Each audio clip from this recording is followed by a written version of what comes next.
ओम श्री सतनाम साखी। जय श्री कृष्ण।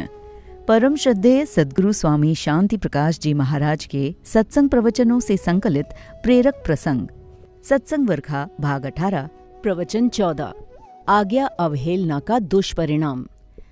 परम पूज्य आचार्य सद्गुरु स्वामी टेऊराम जी महाराज का आत्मानंद से बहुत स्नेह था।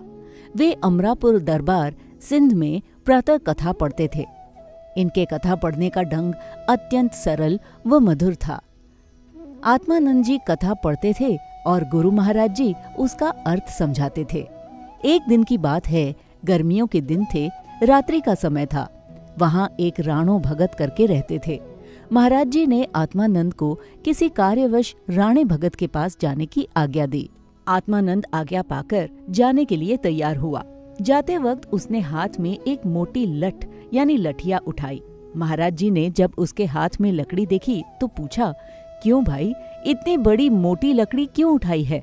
आत्मानंद ने कहा, महाराज, जाते समय विचार आया कि रास्ते में सांप, बिच्छू आदि जीव जंतु घूमते रहते हैं, कहीं वे काट न ले, इसलिए सुरक्षा के लिए ये लठ उठाई है। गुरु महाराज जी ने कहा, नहीं बाबा, हम यहाँ बैठने से पहले ही इन सांप आदि से बात करके बैठे हैं कि आप हमें नहीं सताएंगे और हम भी आपको नहीं सताएंगे, अतएव तुम लकड़ी मत ले जाओ। आत्मानंद ने उस समय तो तुरंत लकड़ी को वहीं रख दिया। फिर जब वो नीचे गया तो मन में पुनः भ्रम जागा, डर भी लगा। वापस आकर उसने फिर से लकड़ी उठा ली।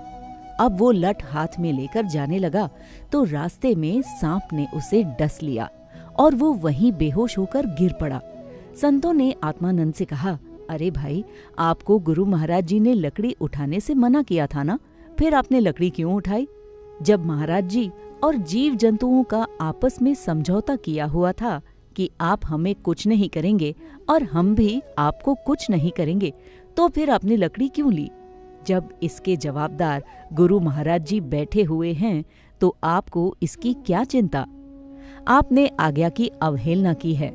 जब सारे संत उसे यानी आत्मानंद को उठाकर महाराज जी के पास ले आए तो गुरु महाराज जी ने कहा, भाई, इन्हें प्याज खिलाओ और देसी घी पिलाओ। महाराज जी की आज्ञा अनुसार ऐसा ही किया गया।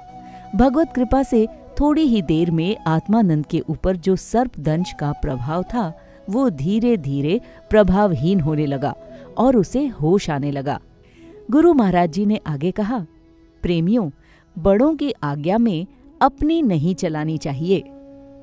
बोलिए सतगुरुदेव भगवान की जय।